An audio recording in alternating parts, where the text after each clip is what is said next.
Hey there, Virgo. This is Joy with Joy of the World, here to take an intuitive peek into the energies going on around you. Subscribers, welcome back. And if you're new to this channel, click that subscribe button and ring the bell out beside it, and they'll be sure to notify you anytime I post new videos here. Also, if you like the content we provide at Joy of the World, make sure you give us a big thumbs up and share with your loved ones, friends, and family. So for now, Virgo, I have a lead card out, and we're finding out that it would say moving on up. In order to move on up, progress and increase, we're going to do a dive in. And what we're doing a dive into seems to be the Seven of Cups. Some of you are needing to make a decision in love and about walking away, interestingly enough. And that has got you down and upset. But, not to say too much about that energy right now, because what is coming in alongside it is the Magician. You're really wanting to get to know yourself and get your magic back, find out who you are and remember who you are. And for some of you, you're talking about a remembering that you've never known, a part of yourself that you've never known. You're feeling a calling and unction under yourself to go on this singular journey to get to know yourself, to be able to, you're saying, erect a crystal pillar. Interesting. Well, crystals, I know, vibrate at different rates and frequencies, so you're wanting to raise your frequency and your vibration and to become made whole. So up above it, I have an energy oracle that is number 35, first chakra, Archangel Michael. It's about being able to bask in your own radiance, in your own glow. Well, Virgo, you're very service-oriented, and often when you're surrounded by others, you tune into their needs and their desires and how to bring forth their dreams, kind of like a dream weaver and a great support system. But this is time for you to focus on your own mindset, your own dreams and desires, and to find your center point and your balance. What I'm seeing is like the eye of your chart to come into the center, which we could say is the midheaven, but it's showing it to me in a different way. It's a unification of self, of really finding what is the center point and balance of all your energies and how to work them together to their best light. Not like ignoring other things and like mass marketing where you play up certain things that are only, half truths. It's about standing in the fullness, the light of your whole truth, because you find out where you come from. You're wanting to find out where you come from, to stand in your own power. And some of that is saying no, and not just no to people, but no to all these energies that are pressing in around you. Seven of Cups is often the lures and the traps of all of life, going, oh, this is your happiness, this is your happiness, touch here, this will be your happiness, choose this to be your home. And being an earth sign, you kind of want to pursue those things and go to the depths and put roots down. But now's the time that you're needing to shed the roots. Look at this. Look at this watery existence that this is coming from. It's very ethereal, and it's otherworldly in a sense when it's talking about this crystalline power. Because here the sun is the moon, and the moon is the sun. It is this purified radiance. Okay. So you're wanting to remove any impurities, because it's showing me a rutilated crystal, one that has these certain things that are considered and deemed to be magic or whatever, but they occlude, they block energy, and they interrupt your receptivity. So you're wanting to have a clear channel here. So you want to reestablish your true connection in and of yourself, because when we're born, we come in need, and therefore others shape and mold us as we're growing up, no matter how well-intentioned they are, that we're provided for, and rhythms and patterns are developed in ourselves that we can say are tainted. It's not that they're bad, inherently bad or good. They're none of that. But you want to be in your true self. So your divine self is saying, hey, let's take a second look. Let's go into this Metatron, Sandalphon type energy, and we're going to get a clear look and move freely about through ourselves in order to, you're saying, catalytically create. So catalyzing is to break down and to create. So you're dissolving and forming all at the same time. Interesting. That's very butterfly, because when you think about the caterpillar going into the chrysalis, they do that very thing. They catalyze inside of there. They melt down to recreate. And you're also showing me gold. You can take any formed pieces and you can melt it down to its core, its root, to the ore, O-R-E. And ore comes from the center of the earth. It comes from inside those hard places, just like the crystals do. They come from inside of the mountain. That's mighty of you, Virgo. I like that. But it's nice because the next card coming in is the Nine of Wands. Look at all this magnificent energy. And it's like you're wanting to be fierce. You're wanting to find out what you're made of, what your fearlessness is, and to be self-focused. That doesn't mean self-centered in the negative connotation of the way we've stimulated that word. It's about being in your true self, because you're telling me it's the Nine of Wands. You said you're on the quest for the one wand, yourself, the ace, the power to bring in the completion, because you've done so much work, but the work isn't savory. Like, it doesn't have satisfaction and fulfillment until you are in it.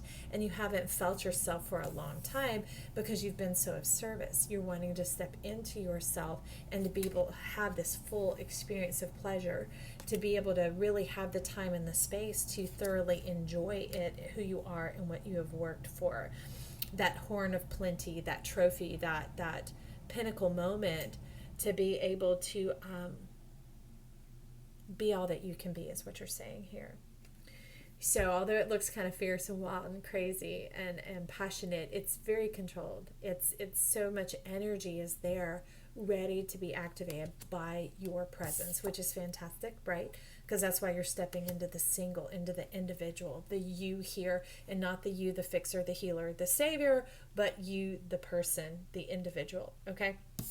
And what we see here coming in is the High Priestess. This is who you are. It is this visionary. It's the one that is able to see between the realms, that has no preconceived notions of how it goes. You're open to the magic and the mystery, which is a reiteration of this card going on here. And look at all the seeds of truth. So those are pomegranates. Pomegranate is basically just a fruit-filled seed, okay? It's seed that's incubated in little juicy bits all over the place and brought together in one skin. Well, aren't you something, Virgo? A bunch of juicy bits wrapped around your seed, all contained in one skin. And you're not afraid to show it, because the blossom end of the pomegranate is very protruding. It's all out there for everyone to see. But there's been a dark and heavy veil. You've been tired. You've been too tired to do this. And the reason you're tired is, look, your head's hanging here. So let's turn it right side up. You're tired. You're tired of all this moon energy, this intuition, this seeing, this helping. This, like, it's almost like being coerced and uncted to help this person, that person, because you can see it. And there was a guilt associated with tuning that out and turning it off and turning it down and feeling selfish and self-centered about choosing you. But there is this time, and you're saying now is that time. That at some point it has to be time for you. And as you go through this journey and you take this devoted time to get to that clear crystal channel, remember, then you'll be able to navigate it in daily life and be able to meet and measure it out into your schedule of sorts, right? I know schedules make you feel good, but you'll be able to fit into your schedule of how it works and operates. But you'll always make time for yourself, room for yourself, and you'll be able, when you're off the clock actually, or on vacation, to turn it down and go, no, not now.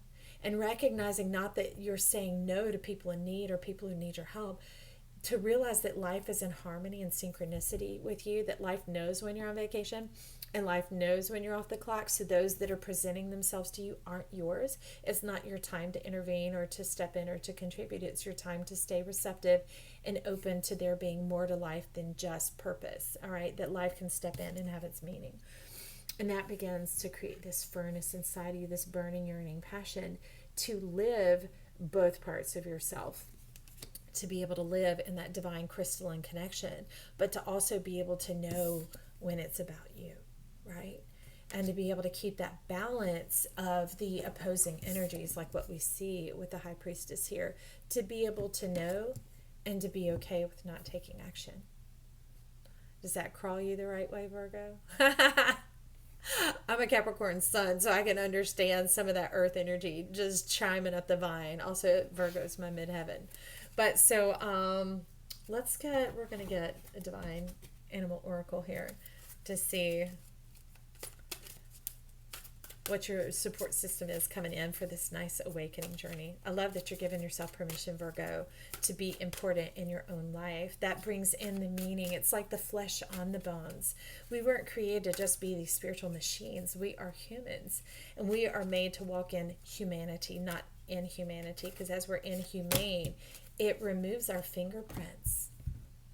It also sterilizes life. Life is like, I get to experience who I am through you.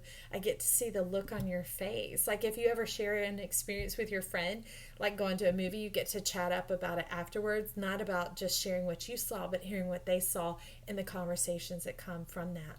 That's what you're stepping into here, and you're giving life permission to have that contribution, to have that delicacy, that deliciousness of the senses, being able to commune in that energy together, which only heightens your experience. It makes it ripe and juicy. All right.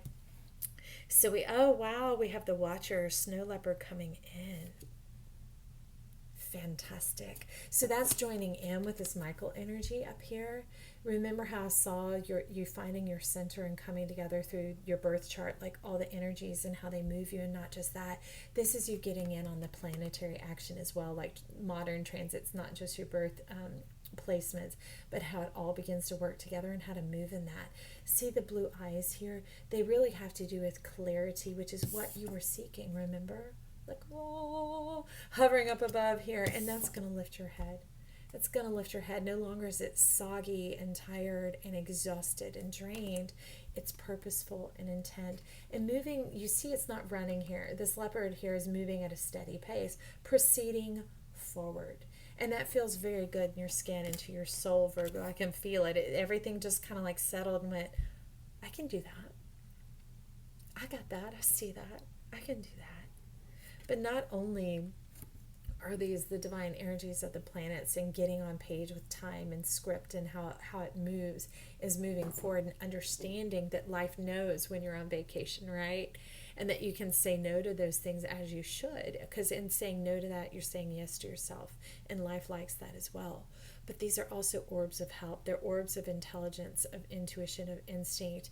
They're bodies of energy, of words moving on around you that you can tap into for understanding when you need some clarity. That's just a little added note that the Snow Leopard wanted me to give you here. This has been fantastic. You're straight to the point. That's what I was asking for, Virgo. I said we need to get out of this cloudy, mucky energy, because there's a lot of weight and traveling moving on right now that you could get caught up in the traffic. And I want you to be afforded the opportunity to have something drop down straight, like a delivery, into your mailbox for you. So Virgo, thank you for this journey. I appreciate you. This is Joy saying, wishing you the best. I love you. Talk to you soon.